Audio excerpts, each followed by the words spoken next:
एक छोटे से बच्चे से स्कूल में पूछा उसके अध्यापक ने, बेटा रात प्रार्थना करके सोते हो ना? उसने कहा, जरूर, रोज प्रार्थना करके सोता हूं। और सुबह प्रार्थना करते हो कि नहीं?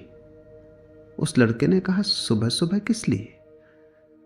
रात तो अंधेरे में मुझे डर लगता है, इसलिए प्रार्थना करता हूं। सुबह तो रोशनी है। क्या मैं पागल हूं जो सुबह प्रार्थना करूं? तुम्हारी प्रार्थनाएं भी उस लड़के की प्रार्थना से बहुत भिन्न नहीं है। कल ही मैं एक पंडित के संबंध में पढ़ रहा था कि उसने अपने सोने के कमरे की दीवार पर सुंदर अक्षरों में श्रेष्ठतम प्रार्थनाएं लिख रखी थी, सभी धर्मों की। सर्वधर्म संभाव में उसका भरोसा था और रोज रात सोने के पहले कहता था, हे प्रभु, कृपा करके प्रार्थनाएं पढ़ लेना, और सो जाता था। होशियार आदमी, चालबाज आदमी। अब कौन झंझट रोज रोज वही प्रार्थना दोहराने की करे। और फिर लिख तो दिया है, और परमात्मा के पास आंखें भी हैं, और आशा की जाती है कि पढ़ा लिखा भी होगा। पढ़ लेना खुद ही, इतनी ही प्रार्थना करता था। हे प्रभु, प्रार्थना पढ़ लेना। हमारी प्रार्थनाएं हमारी वासनाओं का ही प्रक्षेपण है, और हमारी प्रार्थनाएं हमारे अज्ञान से आपूरित हैं। हमारी प्रार्थनाएं प्रार्थनाएं नहीं हैं, प्रार्थनाओं का धोखा है।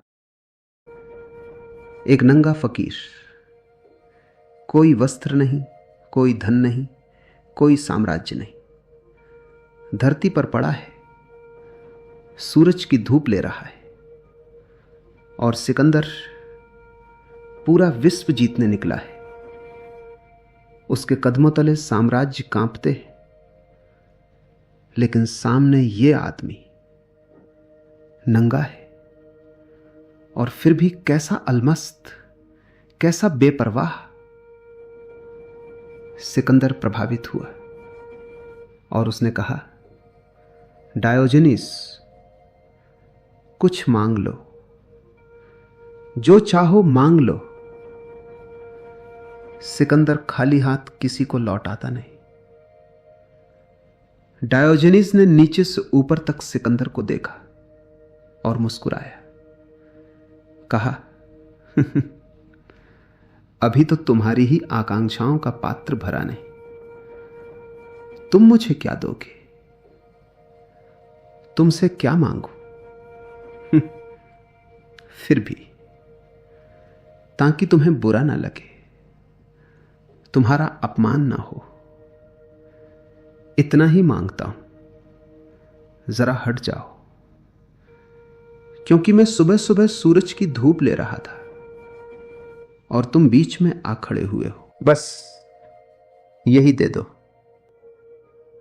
और ध्यान रखना, कभी किसी इंसान और उसके सूरज के बीच खड़े मत होना, कभी किसी की धूप मत छीनना। इतना ही तुम कर सको तो बहुत है। सूफी फकीर फरीद से उसके गांव के लोगों ने कहा कि अकबर तुम्हारे पास आता है, तुम उससे प्रार्थना करो कि गांव के लिए एक मदरसा बनवा दे। फरीद कभी अकबर से मिलने नहीं गया था। अकबर ही आता था जब उसे मिलना होता था। लेकिन जब कुछ मांगना हो तो जाना उचित है, ऐसा मानकर फरीद अकबर से मांगने गया। सुबह सुबह जल्दी गया, काम धाम में उलझ जाए अकबर, उससे पहले ही मिलाना ठीक है।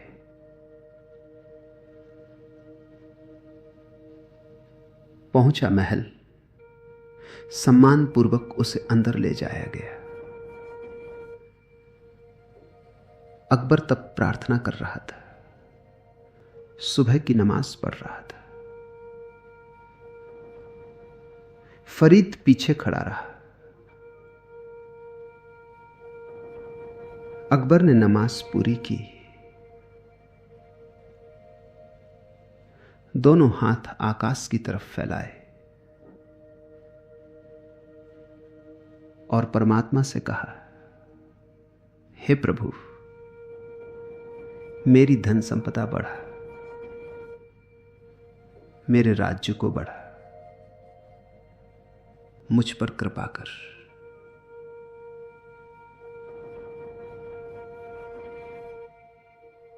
फरीद उल्टे पांव लौट पड़ा। अकबर उठा तो फरीद जाता हुआ दिखाई पड़ा। दौड़कर पैर पकड़ लिए और कहा, आए, लेकिन नहीं, अब नहीं मांगूंगा। तुम तो खुद ही अभी मांग रहे हो। तुम्हारी प्रार्थना तो अभी भिखमंगे की प्रार्थना है, और राज्य और धन और संपदा। नहीं, तुम्हें गरीब ना करूंगा। एक मदरसा खोलोगे तो कुछ पैसा तो लगेगा ही, उतना गरीब हो जाओगे। नहीं, मैं किसी को गरीब करने के लिए उत्सुक नहीं हूं। फिर रही बात मदरसे की, तो गांव के लोगों से कह दूंगा कि हम उसी से ही क्यों ना मांग ले जिससे अकबर खुद मांगता है। उसकी होगी मर्जी तो दे देगा, उसकी मर्जी नहीं होगी तो उसकी मर्जी से ही राजी होना उचित है। कबीर कहते हैं, मंगन से क्या मांगिए, मांगना ही हो तो सम्राटों के सम्राट से मांगो, उस मालिक से मांगो बिन मांगे जो दे। और उससे मांगना भी नहीं पड़ता। यही मजा है। भक्त और भगवान के बीच जो संवाद चलता है अनूठा है। भक्त मांगता नहीं और भगवान बरसाए चला जाता है, प्रसाद पर प्रसाद। भक्त ने मांगा कि संवाद रुक जाता है, मांगा कि बात टूट गई, मांगा कि नाता छिन्न भिन्न हो गया, सेतु गिर गया। क्योंकि मांगा तो तुमने यह बता दिया कि तुम्हें भगवान में उत्सुकता नहीं। तुम्हारी उत्सुकता धन में है, पद में है, प्रतिष्ठा में है। भगवान जिसने मांगा उसने भगवान का अपमान किया। अगर तुम्हारी प्रार्थनाओं में मांग है तो तुम भगवान का अपमान कर रहे हो।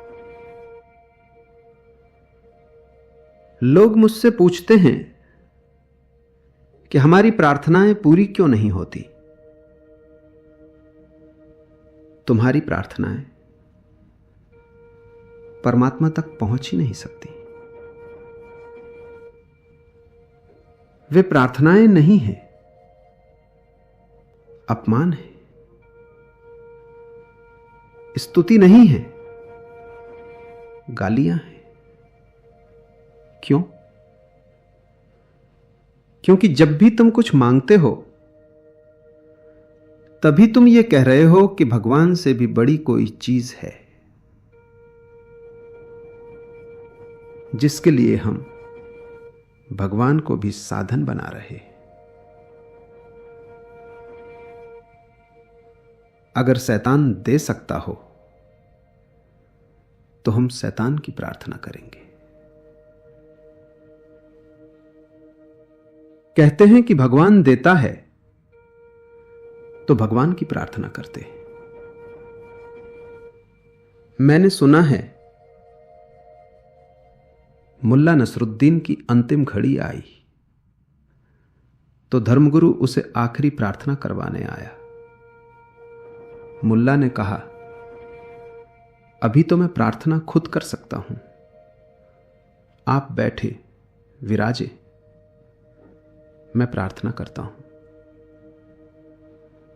और उसने पहले तो परमात्मा से प्रार्थना की, हे प्रभु मुझे बचाओ। ये मृत्यु के दूत द्वार पर आकर खड़े हो गए। मेरी रक्षा करो। और फिर कहा, हे शैतान, मुझे बचा। ये मृत्यु के दूत मेरे द्वार पर आकर खड़ा। नसरुद्दीन ने कहा, तुम मुझे समझाने की कोशिश मत करो, मर मैं रहा हूं कि तुम मर रहे हो। अब कौन जाने किसके हाथ में पड़ना पड़े, इसलिए दोनों से प्रार्थना कर लेनी उचित है। जिसके भी हाथ में पड़ गए उसी से कहेंगे कि भाई याद रखना, प्रार्थना तो की थी। इस आखिरी समय में यह झंझट में मोल नहीं ले सकता कि एक की प्रार्थना करूं और दूसरे को छोड़ दूं। अब पता नहीं किसके कब्जे में पड़ूंगा, और ज्यादा संभावना तो शैतान के कब्जे में ही पड़ने की है, इसलिए उसे भी राजी रखना उचित है। तुम उसकी ही प्रार्थना करते हो जिससे तुम्हारी आकांक्षाएं पूरी हो सके।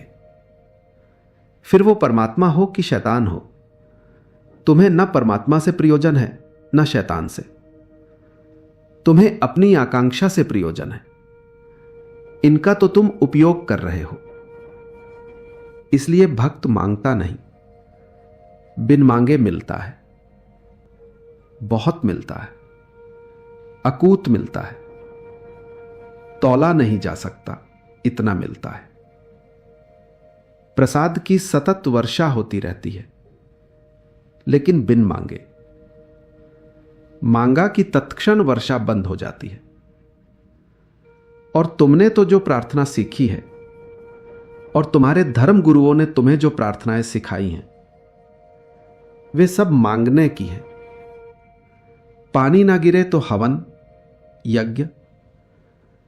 तुम परमात्मा की याद ही तब करते हो जब तुम्हारी कोई जरूरत हो।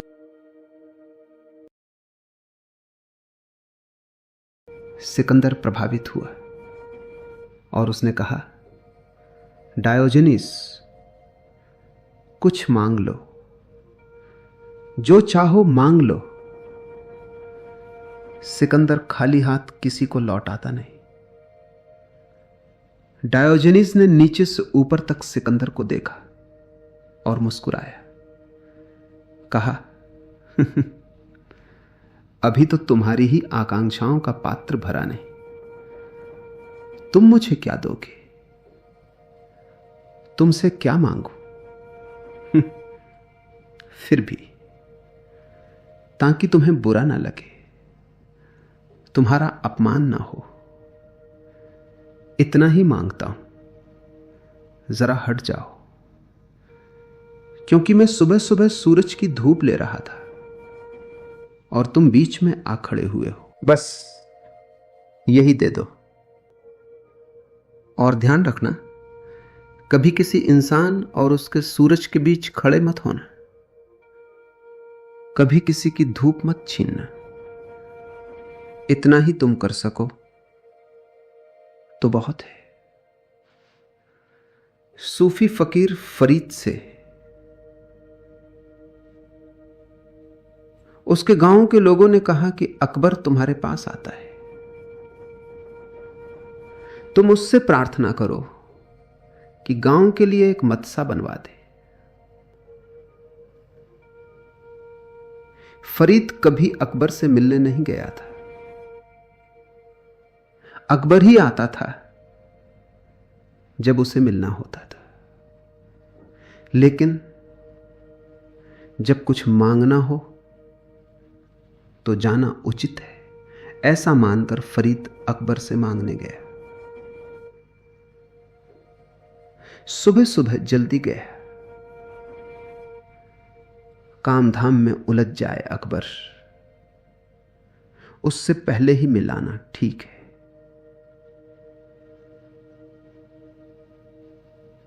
पहुंचा महल, सम्मानपूर्वक उसे अंदर ले जाया गया।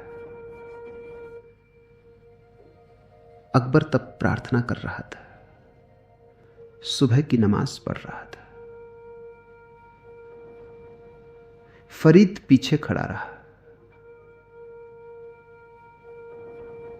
अकबर ने नमाज पूरी की। दोनों हाथ आकाश की तरफ फैलाए और परमात्मा से कहा, हे प्रभु, मेरी धन संपदा बढ़ा, मेरे राज्य को बढ़ा, मुझ पर कृपा कर।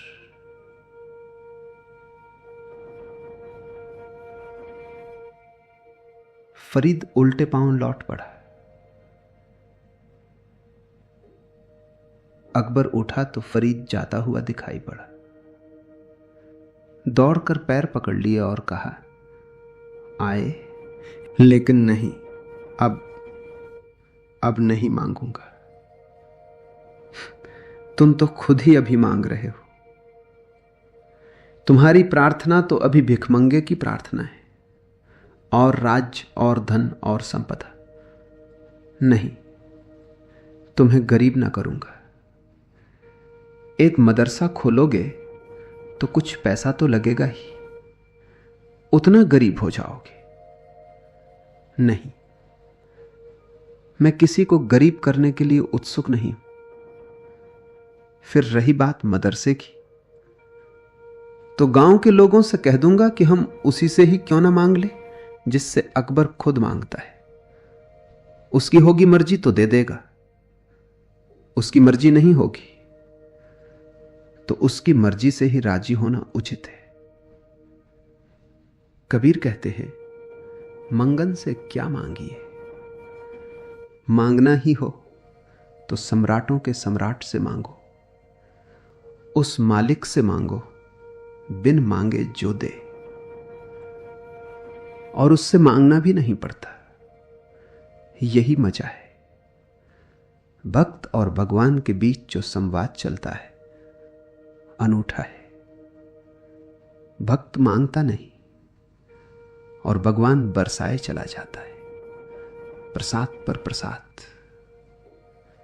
भक्त ने मांगा कि संवाद रुक जाता है, मांगा कि बात टूट गई, मांगा कि नाता छिन्न भिन्न हो गया, सेतु गिर गया। क्योंकि मांगा तो तुमने यह बता दिया कि तुम्हें भगवान में उत्सुकता नहीं। तुम्हारी उत्सुकता धन में है, पद में है, प्रतिष्ठा में है। भगवान जिसने मांगा उसने भगवान का अपमान किया। अगर तुम्हारी प्रार्थनाओं में मांग है तो तुम भगवान का अपमान कर रहे हो। लोग मुझसे पूछते हैं कि हमारी प्रार्थनाएं पूरी क्यों नहीं होती। तुम्हारी प्रार्थनाएं परमात्मा तक पहुंच ही नहीं सकती। वे प्रार्थनाएं नहीं हैं,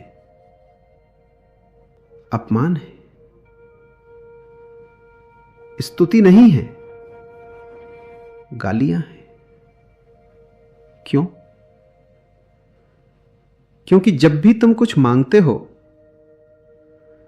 तभी तुम ये कह रहे हो कि भगवान से भी बड़ी कोई चीज है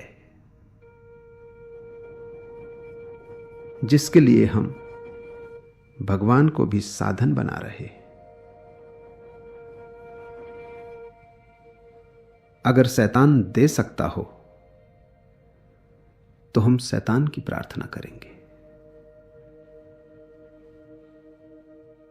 कहते हैं कि भगवान देता है तो भगवान की प्रार्थना करते हैं। मैंने सुना है मुल्ला नसरुद्दीन की अंतिम घड़ी आई तो धर्मगुरु उसे आखिरी प्रार्थना करवाने आया। मुल्ला ने कहा, अभी तो मैं प्रार्थना खुद कर सकता हूं, आप बैठे विराजे, मैं प्रार्थना करता हूं। और उसने पहले तो परमात्मा से प्रार्थना की, हे प्रभु मुझे बचाओ, ये मृत्यु के दूत द्वार पर आकर खड़े हो गए, मेरी रक्षा करो। और फिर कहा, हे शैतान मुझे बचा, ये मृत्यु के दूत मेरे द्वार पर आकर खड़ा। नसरुद्दीन ने कहा, तुम मुझे समझाने की कोशिश मत करो, मर मैं रहा हूं कि तुम मर रहे हो। अब कौन जाने किसके हाथ में पड़ना पड़े, इसलिए दोनों से प्रार्थना कर लेनी उचित है। जिसके भी हाथ में पड़ गए उसी से कहेंगे कि भाई याद रखना, प्रार्थना तो की थी। इस आखिरी समय में यह झंझट में मोल नहीं ले सकता कि एक की प्रार्थना करूं और दूसरे को छोड़ दूं। अब पता नहीं किसके कब्जे में पड़ूंगा, और ज्यादा संभावना तो शैतान के कब्जे में ही पड़ने की है, इसलिए उसे भी राजी रखना उचित है। तुम उसकी ही प्रार्थना करते हो जिससे तुम्हारी आकांक्षाएं पूरी हो सके। फिर वो परमात्मा हो कि शैतान हो, तुम्हें न परमात्मा से प्रयोजन है न शैतान से। तुम्हें अपनी आकांक्षा से प्रयोजन है, इनका तो तुम उपयोग कर रहे हो। इसलिए भक्त मांगता नहीं, बिन मांगे मिलता है, बहुत मिलता है, अकूत